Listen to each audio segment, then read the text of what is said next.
ઉદ્યોગોનું hub Surat આજકાલ ઉઠમણાનું પણ hub બન્યું છે। સુરતની જાણીતી ટેક્સટાઇલ પેઢીએ ₹8 થી 10 કરોડનું ઉઠમણું કરતા અનેક વેપારીઓના નાણાં ફસાઈ ગયા। હરિસંઘની સ્નેહા ક્રિએશનના સંચાલકોએ માલ લઈને રૂપિયા ન ચૂકવ્યા અને સંચાલકો ઓફિસને તાળા મારીને ફરાર થઈ ગયા। આ ઘટનાની જાણ થતાં મોટી સંખ્યામાં લોકો ઓફિસ ખાતે ઉમટ્યા। રોષે ભરેલા લોકોએ પોલીસ કમિશનરને રજૂઆત કરી। આરોપ છે કે ઉઠમણું કરનારાઓએ પૂર્વ આયોજિત ષડયંત્ર કરી ઉઠમણાને અંજામ આપ્યો।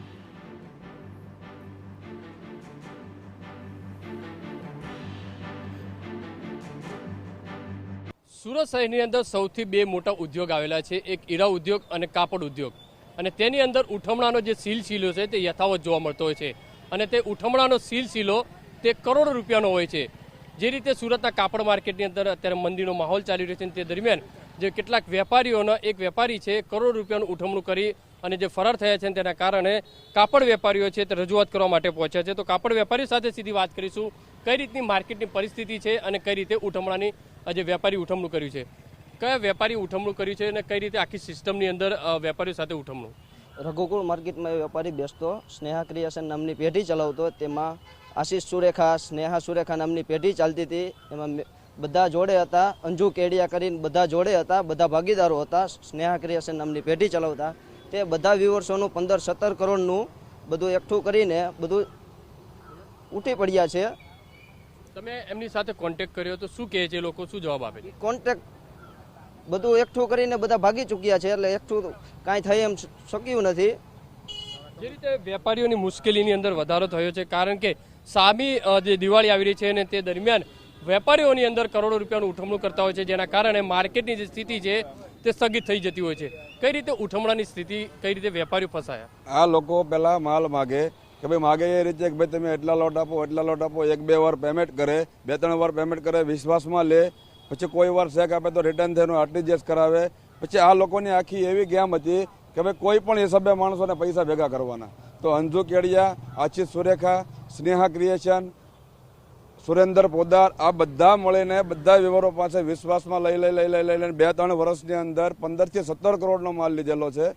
કોઈ પણ ડિલિવરી અમે કરી છે એ કોઈ પણ મિલમાં ગઈ નથી। ટેમ્પાવાળાની અંદર બારોબાર માલ વેચીને ઘરના જ કરેલા છે અને આમાં બધા પોગી વળે એવા માણસો કોઈને દેવાની દાન નથી, સ્પેશિયલ સેટિંગ કરવા માટે જ બેઠેલા છે। શું રજૂઆત, શું માંગે તમારી રજૂઆત? તો હવે સમજો, એક તો ધંધામાં હતા ત્યારે આખું ગામ મરી ગયું એમએસએમઈના હિસાબે, કોઈની પાસે એક પૈસાની કમાણી નહીં, બધા બેંકના કર્જા લઈને બેઠેલા હોય, બેંકોના હપ્તા આવતા હોય, એમાં આવા લે ભાગો ભાગી જાય। એટલા માટે સાહેબને મેં રજૂઆત કરવા આવ્યા હતા કે ભાઈ આની કાંઈ પણ ઠોસના ઠોસ કાર્યવાહી કરો, એના ઉપર અમને કાંઈ થોડું। જે કાપડના એસોસિએશન છે તેના તરફથી પણ જે રજૂઆત કરવામાં આવી છે, અશોકભાઈ કઈ રીતની રજૂઆત, કઈ રીતની સમસ્યા આવી રહી છે? ખાસ કરીને અત્યારે જે વાતાવરણ છે એ એક મંદીનો માહોલ છે, એની ઉપર આ પડતા ઉપર પાટું પડ્યું છે। વ્યુઅર્સોની કમર તોડવાની વાત છે કે સારું તંદુરસ્ત વેપારની અંદર આવા જે લેભાગુ તત્વો જ્યારે સામેલ થતા હોય ત્યારે વેપારનું, ઉદ્યોગનું સારું વાતાવરણ ડોળાતું હોય છે। એટલે એવા વાતાવરણ ન ડોળાય અને જે આ ઉઠમણું કર્યું છે એવા લોકો ઉપર કડક કાર્યવાહી થાય। વબાંગ જે જમીર સાહેબ છે, જે ઇન્ચાર્જ કમિશનર છે, એમણે અમને ખાતરી આપી છે કે ઇકો સેલની અંદર આને અરજીને ફેરવવામાં આવશે અને એના ઉપર કડક હાથે કામ લઈ અને જેટલી બી માલની રિકવરી છે એ રિકવરી કરવામાં આવશે। જેવી રીતે તોમર સાહેબે જે વખતે ગ્લોબલમાં ઉઠ્યું હતું અને જે કર્યું હતું એ જ રીતની કામગીરી આમાં કરવામાં આવે તો આવનારા દિવસોની અંદર બીજું ઉઠામણું ન થાય અને વ્યુઅર્સો લૂંટાય નહીં।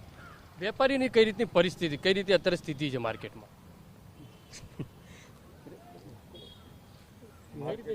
વેપારી તો ધારા ધોરણ પ્રમાણે પેમેન્ટ આપે છે, એનો કોઈ તકલીફ જ નથી। જે આવા લેભાગુ ને ચીટિંગ વેપારીઓ છે એ જ આવા ઉઠામણા કરે છે, બાકી રેગ્યુલર ધંધો કરવાવાળો વેપારી ક્યારેય આવું વિચારતો પણ નથી।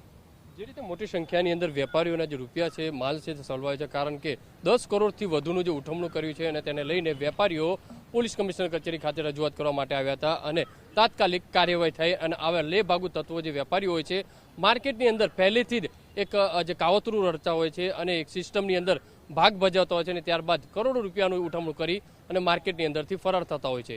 ત્યારે હવે જોવાનું કે પોલીસ તરફથી કઈ રીતે કાર્યવાહી કરવામાં આવશે। કેમેરામેન સંજય ચંડલ સાથે બલદેવ સુથાર, TV9 સુરત।